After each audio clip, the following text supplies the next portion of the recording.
गौतम बुद्ध एक स्थान पर बैठकर साधना में लीन थे और कुछ देर के बाद उन्होंने अपनी आंखें खोली तो उन्होंने अपने प्रिय शिष्यों को अपने सामने पाया। सभी शिष्य गौतम बुद्ध से कुछ जानने के लिए आतुर थे। तभी एक शिष्य ने आगे बढ़कर कहा, हम जानना चाहते हैं कि उपदेशों का वास्तविक मूल्य क्या होता है। शिष्यों को संबोधित करते हुए गौतम बुद्ध बोले कि यह आवश्यक नहीं कि कोई भी साधु संत पूर्ण व्याख्या करके ही उपदेश दे, बल्कि वह किसी भी कार्य अथवा इशारे द्वारा भी उपदेश का महत्व समझा सकता है। और इसी विषय में मैं तुम्हें एक कहानी सुनाता हूँ, ध्यान से सुनो। एक नगर में एक सेठ रहता था। उसके पास अपार धन संपदा थी और उसका व्यापार दूर दूर तक फैला हुआ था। एक दिन एक साधु उसके दरवाजे पर भिक्षा मांगने आया। तभी सेठ ने उसे भिक्षा दी और वह साधु जाने लगा तो सेठ ने उसे रोककर कहा, महाराज मुझे कुछ उपदेश तो देते जाए। साधु ने सेठ की तरफ देखा और बोला, हफ्ते भर बाद जब वापस आऊंगा तब उपदेश दूंगा। अपने वादे के अनुसार साधु फिर आया और सेठ उसकी ही राह देख रहा था।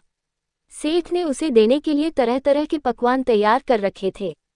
साधु ने उसके आगे अपना कमंडल कर दिया, लेकिन सेठ जैसे ही कुछ पकवान डालने लगा तभी उसका हाथ वही के वही रुक गया। सेठ बोला, महाराज इसमें तो कूड़ा है। तो साधु ने प्रश्न भरी निगाह से उसकी तरफ देखा। तभी सेठ ने कहा, इसे साफ कर दीजिए। साधु ने उसे साफ कर दिया। सेठ ने उसमें खाने की चीजें डाल दी। जब भिक्षा लेकर साधु जाने लगा तब सेठ ने कहा, महाराज आप तो जा रहे हैं, और क्या आप भूल गए, आज आपने मुझे उपदेश देने का वचन दिया था। साधु बोला, क्या तुम्हें उपदेश नहीं मिला? तो सुनो, मेरे कमंडल में कूड़ा था, तब तुमने उसमें खाने की चीजें नहीं डाली, बल्कि तुमने उसे साफ करवा लिया। इसी तरह तुम्हारे अंदर काम, क्रोध, लोभ और मोह आदि ना जाने कितनी बुराइयां भरी पड़ी है। पहले उन्हें साफ करो, तब तुम कुछ पा सकोगे। सेठ को साधु के उपदेश का महत्व समझ आया और उसने उसे अपने जीवन में ढालने का निर्णय लिया।